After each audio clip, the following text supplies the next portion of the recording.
À 23h17, une panne de 7 minutes a suffi pour plonger Dar es Salaam dans un noir numérique total et révéler un paradoxe brutal.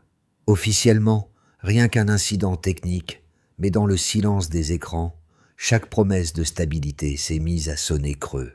Depuis Ouagadougou, Ibrahim Traoré observe ces cartes qui basculent au noir et voit la même question revenir, obstinée. Qui décide vraiment quand un peuple a le droit de parler ? Car si l'on peut couper une nation en 7 minutes, de quelle paix parle-t-on encore ?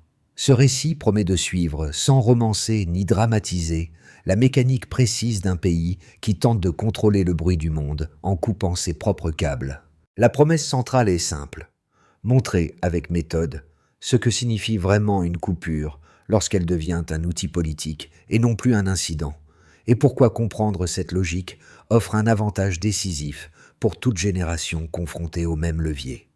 Car derrière les 7 minutes initiales se trouve un enchaînement de décisions, de silences organisés, de réactions improvisées, qui dévoilent comment une société connectée réagit quand l'État pense reprendre la main. Et une question revient, tranchante. Si un blackout peut redessiner un pays en quelques minutes, qu'advient-il lorsque ce geste se répète, se prolonge ou s'institutionnalise ? La première révélation est nette.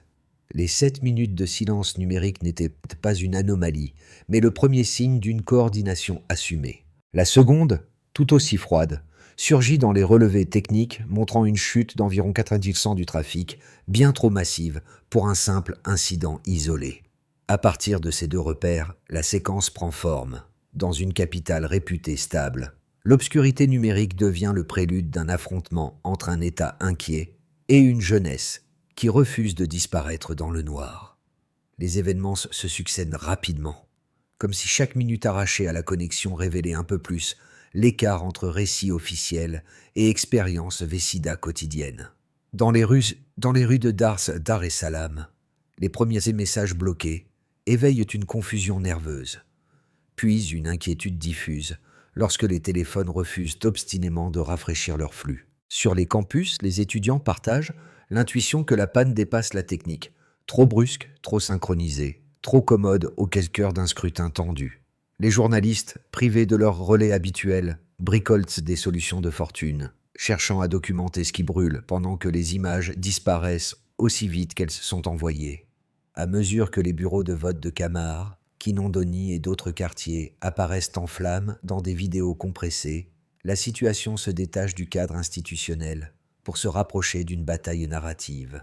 À près de 4000 km, Ibrahim Traoré observe ces fragments qui traversent les frontières malgré les pare-feux. Il y reconnaît des gestes, des chants, des slogans qu'il a déjà vus dans le Sahel, signe qu'une même question se répète d'un pays à l'autre. Qu'arrive-t-il quand la stabilité se construit sur le silence ? Entre les rapports de sécurité et les cartes de trafic, il distingue un motif récurrent. Chaque tentative de coupure révèle davantage ce que l'État aimerait taire. Et ce décalage, perceptible dès les premières heures, devient la clé pour comprendre tout ce qui s'ensuit. Au centre de cette séquence, Aïcha devient le premier repère humain. Une étudiante de 22 ans, surprise devant la bibliothèque lorsque la rumeur « Internet a disparu » traverse le campus. Elle ne pense ni aux stratégies gouvernementales ni aux analyses techniques. Elle veut seulement envoyer un message resté coincé dans la file d'attente de son téléphone. Ce geste ordinaire, répété des milliers, 2 fois dans la nuit, révèle brutalement la fragilité d'un pays qui croyait maîtriser son propre récit numérique. Et dans le silence des écrans figés, les conversations se déplacent dans les couloirs, les taxis, les marchés, partout où la parole circule encore sans câble. Plus loin, les chauffeurs qui attendaient en leur dernière course deviennent des relayeurs improvisés, klaxonnant pour signaler qu'un nouveau fragment d'information vient d'être perçu dans une autre rue. Les vendeurs ambulants, d'abord déconcertés, trouvent un rythme dans le vacarme des casseroles, transformant la confusion en cadence collective. Des journalistes mal payés bricolent des sites miroirs, testent des réseaux maillés hors ligne, tentent de contourner des coupures qui se resserrent lentement autour d'eux. Avec eux, la panne cesse d'être une courbe sur un graphique. Elle devient un puzzle de visages, de tentatives, de petites ruses quotidiennes. À Ouagadougou, Ibrahim Traoré suit ses premiers signaux dispersés et reconnaît immédiatement ce qu'ils annoncent. Chaque coupure destinée à imposer le silence crée paradoxalement un nouveau foyer de voix. Cette intuition, nourrie par les crises qu'il a observées dans le Sahel, lui permet de lire la scène tanzanienne avec un prisme particulier, celui d'une dignité qui surgit précisément là où l'autorité espérait dissoudre l'élan collectif. La première réponse aux coupures apparaît ainsi bien avant les slogans. C'est une multitude de gestes minuscules qui refusent de disparaître. La séquence s'active réellement dans la nuit où les écrans se figent les uns après les autres, sans avertissement, comme si quelqu'un avait tiré le même câble dans toutes les pièces d'un immeuble invisible. Les étudiants rédigent encore leurs essais. Les chauffeurs de taxi attendent un dernier passager. Les journalistes calibrent leurs articles pour éviter les lignes rouges. Puis tout se bloque. Messages non envoyés, vidéos figées, notifications silencieuses. La ville numérique bascule d'un seul mouvement et laisse derrière elle un vide que chacun doit interpréter. Cette activation brutale surprend une population habituée à une stabilité ritualisée, presque prévisible. Les premières minutes produisent un mélange d'incompréhension et de soupçon. À chaque tentative de rafraîchir un écran devenu noir, l'idée que la panne soit innocente perd du terrain. Des conversations s'ouvrent dans les escaliers, sur les banquettes de taxi, aux abords des dortoirs. Trop soudain, trop total, trop bien aligné avec une élection déjà sous tension. Dans les salles de rédaction, on tente d'envoyer au moins une version du papier du soir. Mais les plateformes rejettent tout. La mécanique du blackout dépasse déjà la technique. Elle touche le langage même d'un pays. Le point haut arrive au petit matin. La fumée se lève au-dessus des bureaux de vote de Camar, Kinondoni et plusieurs autres quartiers.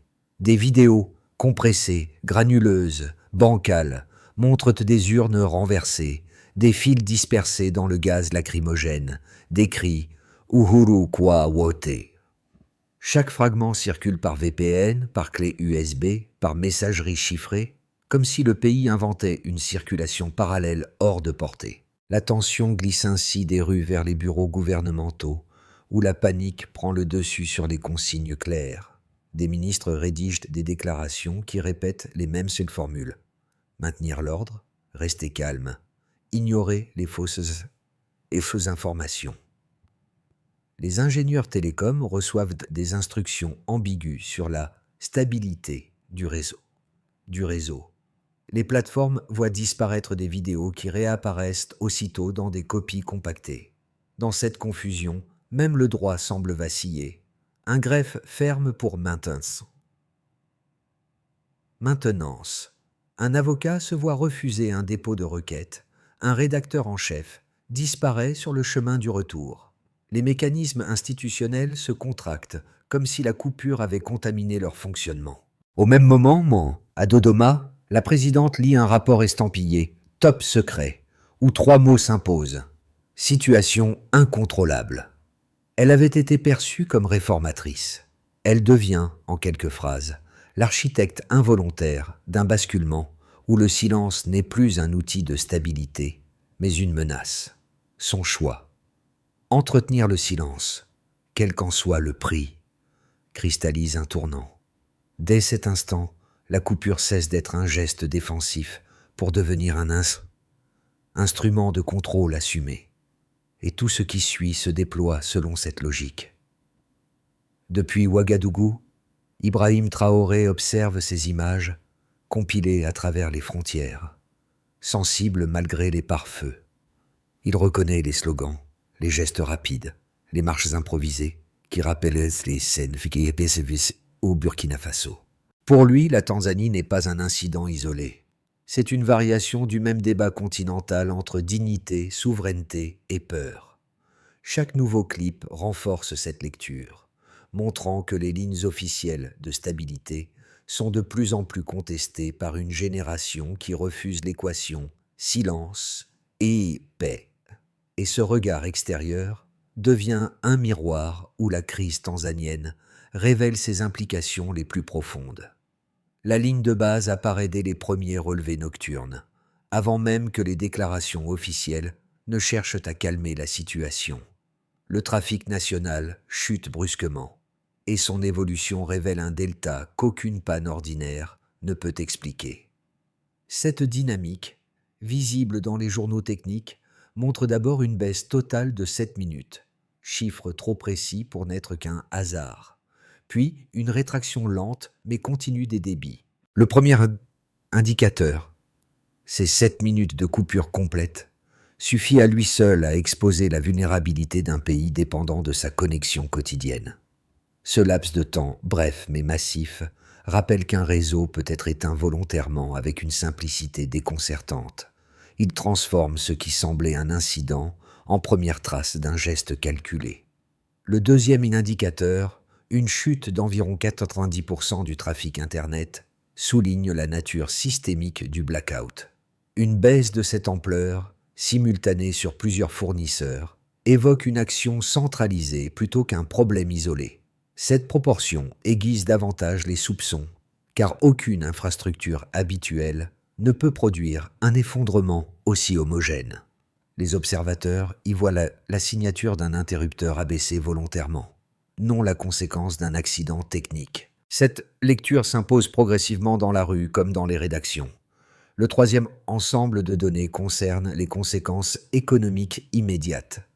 Avertissement d'investisseurs, glissement du shilling tanzanien, fragilisation du tourisme. Ces variations, bien que moins spectaculaires que les chiffres précédents, indiquent que le coût du silence dépasse la simple entrave civique. Chaque pourcentage perdu incarne une hésitation du marché, un report de projet ou un ralentissement qui touche directement les citoyens. La corrélation n'a rien d'abstrait. Lorsqu'un pays coupe son réseau, il coupe aussi, en partie, la confiance qu'on lui accorde. Et cette confiance ne revient jamais avec la même facilité. Dans un autre registre, les flux sociaux offrent des données non monétaires, mais tout aussi révélatrices. Les hashtags liés à Oasis et se propagent de Dar es Salaam jusqu'à Nairobi, Lusaka, Johannesburg, suivant une trajectoire qui dépasse la seule logique tanzanienne.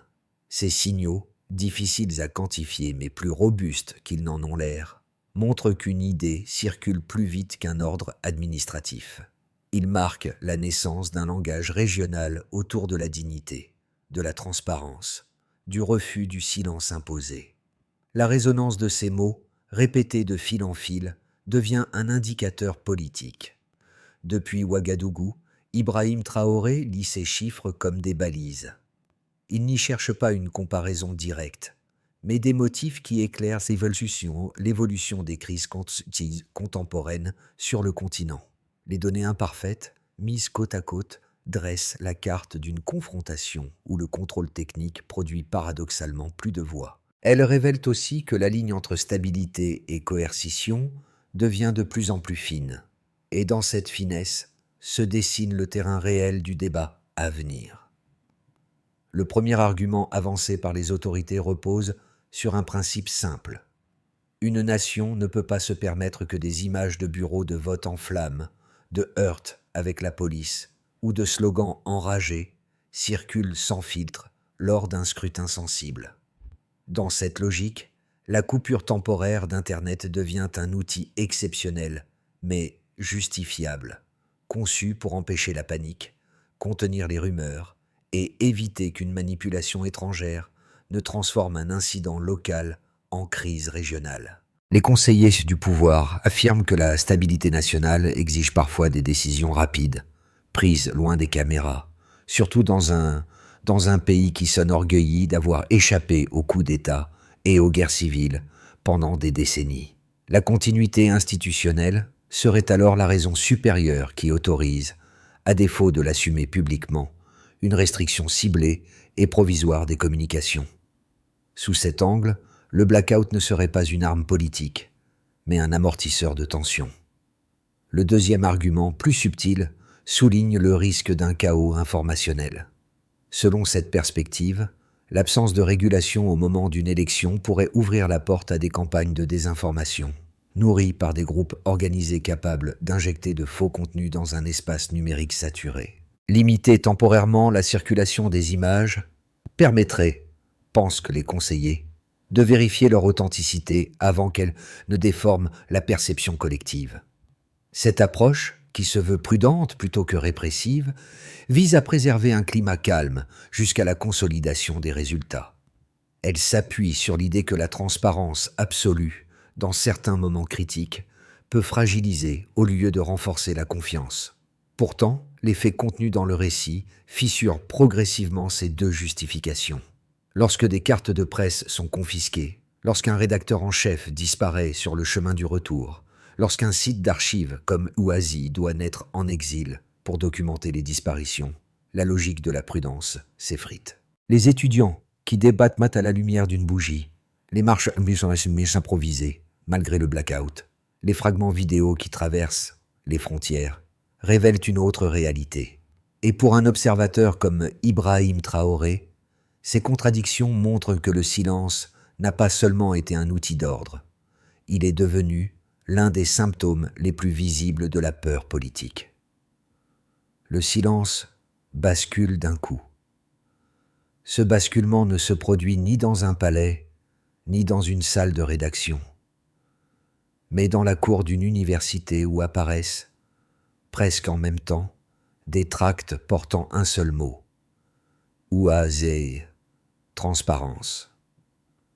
D'abord murmuré entre deux amphithéâtres, le slogan Kimia Sio Amani, le silence n'est pas la paix, se transformant en chant, puis en rythme, comme si la coupure avait créé l'espace pour un langage nouveau. Ce qui n'était qu'un réseau d'étudiants devient un mouvement diffus, sans hiérarchie, porté par des gestes minuscules, une clé USB transmise discrètement, une chanson compressée qui franchit un checkpoint, une fresque peinte de nuit sur un mur promis à être effacé au matin. À mesure que ces signes se multiplient, le contrôle cherché par l'État se retourne contre lui. Chaque tentative d'étouffer un message en produit 3 autres, répliqués ailleurs, traduits, archivés hors du réseau officiel. La coupure, pensée comme une barrière, devient un catalyseur qui redistribue la parole. Et depuis Ouagadougou, Ibrahim Traoré observe cette montée silencieuse comme un miroir. La dignité, répétée dans ses discours, trouve ici une réincarnation concrète, façonnée par une génération qui ne négocie plus le droit de parler. Les conséquences, immédiates pour les citoyens ordinaires, apparaissent dès la réouverture progressive du réseau. Les bus reprennent leur grondement habituel, les marchés retrouvent leur cadence, la mer scintille comme si rien n'avait eu lieu, mais rien n'est vraiment revenu à la normale. Chacun sait désormais qu'un bouton, quelque part, peut retirer la parole collective en quelques secondes. Ce fil invisible, tendu entre la vie quotidienne et la possibilité d'un nouveau blackout, modifie silencieusement les comportements. Le calme officiel cesse d'être un état stable pour devenir une surface fragile, prête à se fissurer. Pour les acteurs économiques, les signaux sont encore plus explicites. Les réservations touristiques se contractent, les investisseurs repoussent des engagements, les analystes évoquent un risque politique accru. Chaque variation du shilling tanzanien rappelle que les coupures ne sont pas seulement un problème civique, mais aussi un coût mesurable. Les responsables publics tentent de rassurer, répétant que les marchés reviennent toujours, mais cette formule, entendue tant de fois, sonne étrangement creuse face à la méfiance nouvelle. Une génération entière comprend désormais que sa voix peut être suspendue plus facilement que les flux financiers ne le seront jamais. Sur le plan régional, la crise tanzanienne agit comme un miroir offert aux jeunesses du Kenya, de la Zambie, du Nigeria ou de l'Afrique du Sud. Les messages d'Aïcha circulent, traduits, adaptés, rattachés à d'autres combats. Les hashtags UAZ, Kimia Sio Amani ou Traoré parle pour l'Afrique s'entrecroisent sur les flux sociaux. Dans plusieurs campus, des slogans identiques apparaissent sur les murs. Preuve qu'une même anxiété traverse les frontières, sans demander de visa. La dignité, mot pourtant galvaudé dans tant de discours officiels, devient le point de ralliement d'une génération qui se reconnaît d'un pays à l'autre. Pour les institutions internationales et les capitales éloignées, la situation donne lieu aux communiqués convenus, appels au calme, rappel des valeurs démocratiques, promesses de surveillance attentive. Mais derrière ce langage feutré se dessine une inquiétude réelle quant à la stabilité d'une région déjà sous tension. Chaque coupure d'Internet devient un précédent, chaque disparition de journalistes un signal pour les observateurs étrangers.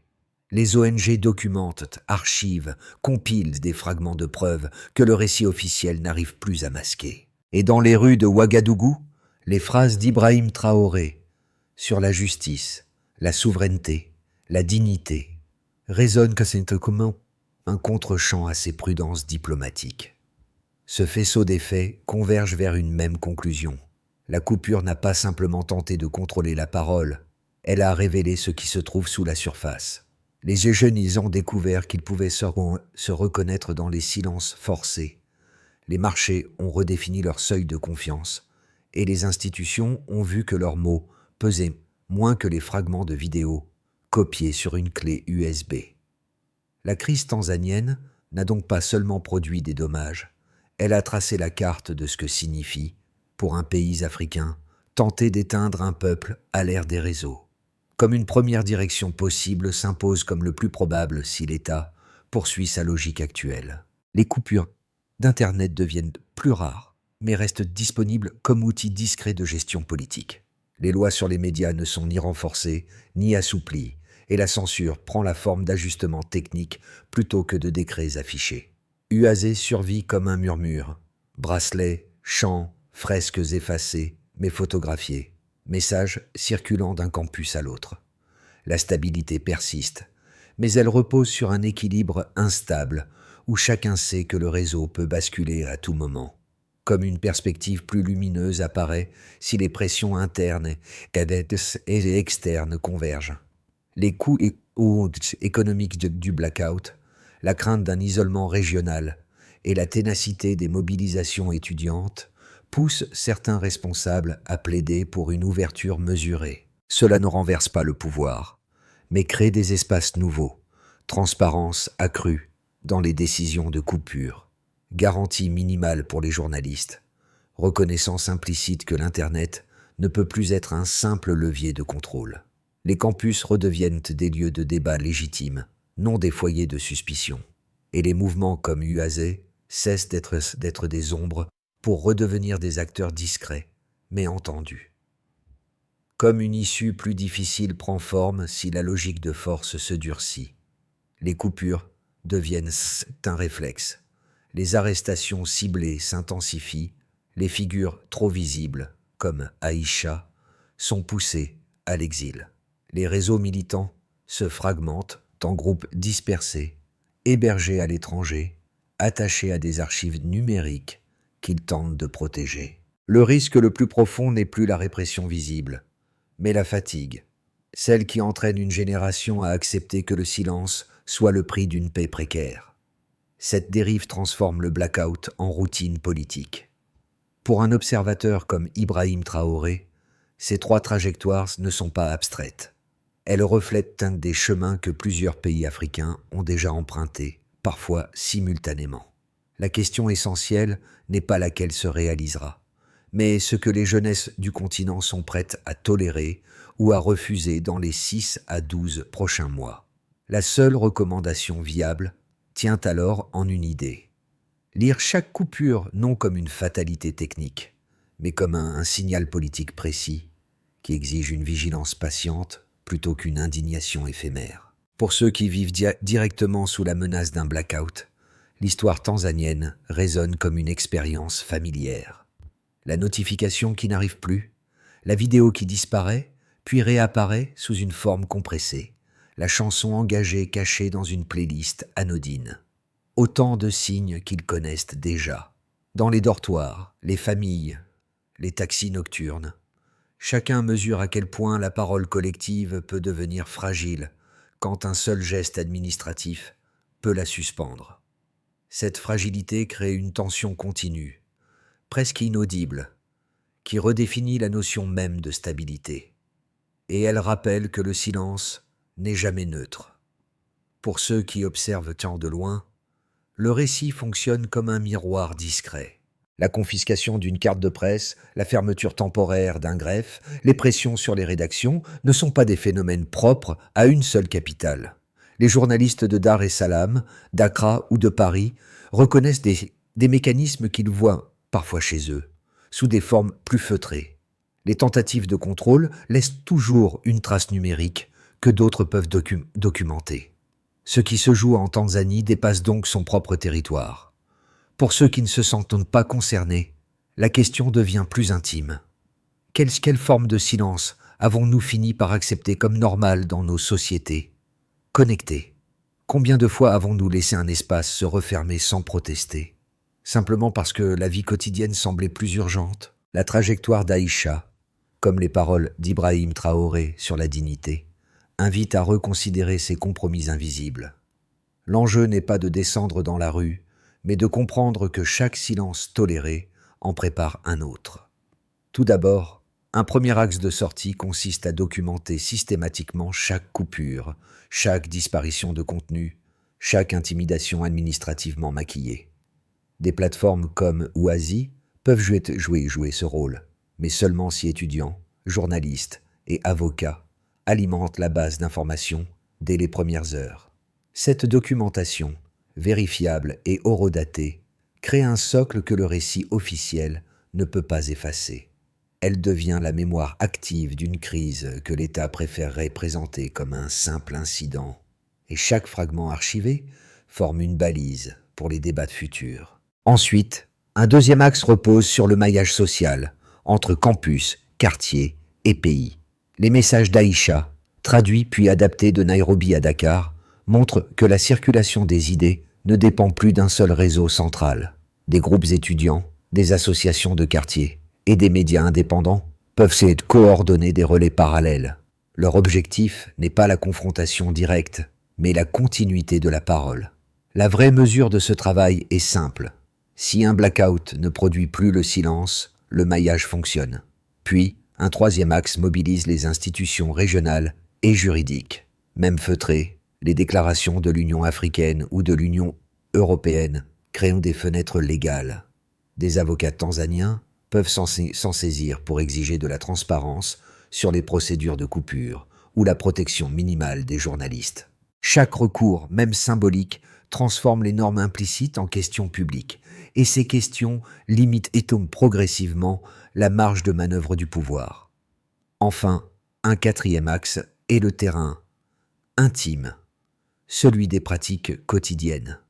Musiciens, artistes, enseignants et blogueurs diffusant un langage de dignité que même un blackout ne peut étouffer.